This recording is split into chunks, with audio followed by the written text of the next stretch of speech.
수능이 50일 남았다고 영상을 올린 게 엊그제 같은데 벌써 수능이 있는 11월 달을 맞이하게 되었습니다. 약 보름가량 남은 시험까지 다시 한번 수험생분들과 가족분들 모두 응원합니다. 그래서 오늘은 수능 이후부터 시작되는 전면 등교에 대한 기사를 가져왔는데요. 위드 코로나를 통해 언제부터 등교가 가능한지, 내년부터는 어떻게 되는지에 대해 자세히 알아볼까요?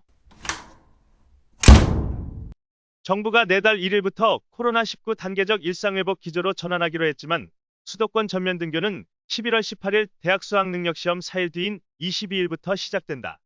다만 내년 3월 신학기부터는 전면 등교가 원칙이며 학교 축제나 체육대회, 1박 2일 현장 체험학습 등 학교의 모든 활동이 정상화된다.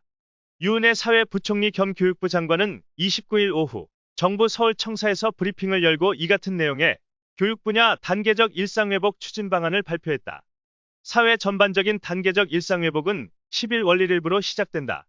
그러나 학교의 일상회복은 그보다 3주 뒤인 22일, 11월 18일 수능 이후부터 본격적으로 시작된다. 방역 완화로 인해 백신 접종률이 낮은 17세 미만 연령대에서 코로나19 확진자가 다수 발생할 수 있다고 판단한 것이다.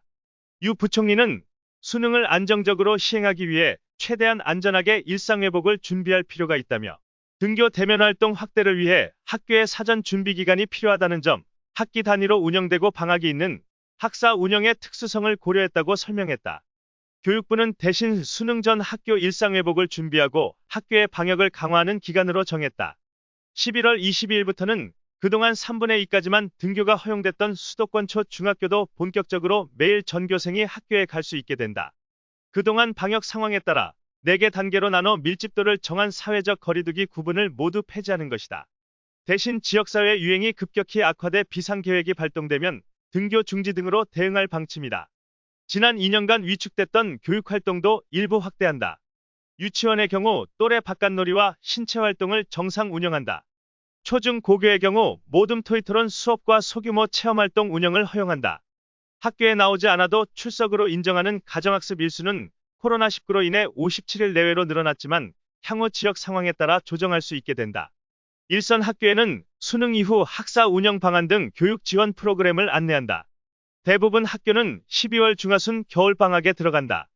수도권은 사실상 1개월간 전면 등교를 하게 되는 셈이다. 교육부와 각시 도교육청은 방학 중에도 희망하는 학생들을 대상으로 학습과 정서, 사회적 결손을 해소하기 위한 다양한 프로그램을 운영할 계획이다. 2022년 3월 신학기부터는 전국 모든 학교가 원칙적으로 전면 등교한다. 축제나 각종 대회, 숙박형 체험학습을 허용하고 방과 후 학교 운영도 전면 재개하는 방안을 검토한다.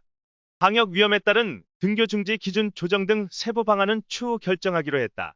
독서실은 단계적 일상회복 시점에 맞춰 11월 1일 자정부터 새벽 5시까지 운영이 가능해진다. 학원은 1일부터 인원 제한이 완화되고 22일부터 밤 10시 이후 운영시간 제한이 해제된다. 교육부는 수능 시행 2주 전인 11월 4일부터 수험생 안전을 위해 학원 특별 방역 점검을 실시하고 고교 원격 수업 전환 기간인 11월 10일에서 17일에는 학원도 대면 교습을 자제할 것을 강력 권고할 방침이다. 유 부총리는 학교 일상회복의 핵심은 코로나 일상 속에서도 학생 안전을 지키며 교육활동을 정상화하는 것이라며 학교 일상회복의 성공은 학교뿐만 아니라 지역사회 전체가 기본 방역 수칙을 철저히 지키는 것이 중요하다고 방역 협조를 당부했다.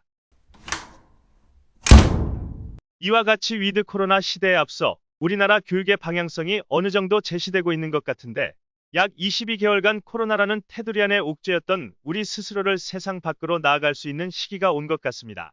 우리 모두 힘든 시기를 잘 이겨낸 만큼 앞으로 어떠한 일이 닥치더라도 고난과 역경을 헤쳐나가는 사람이 되기를 바랍니다.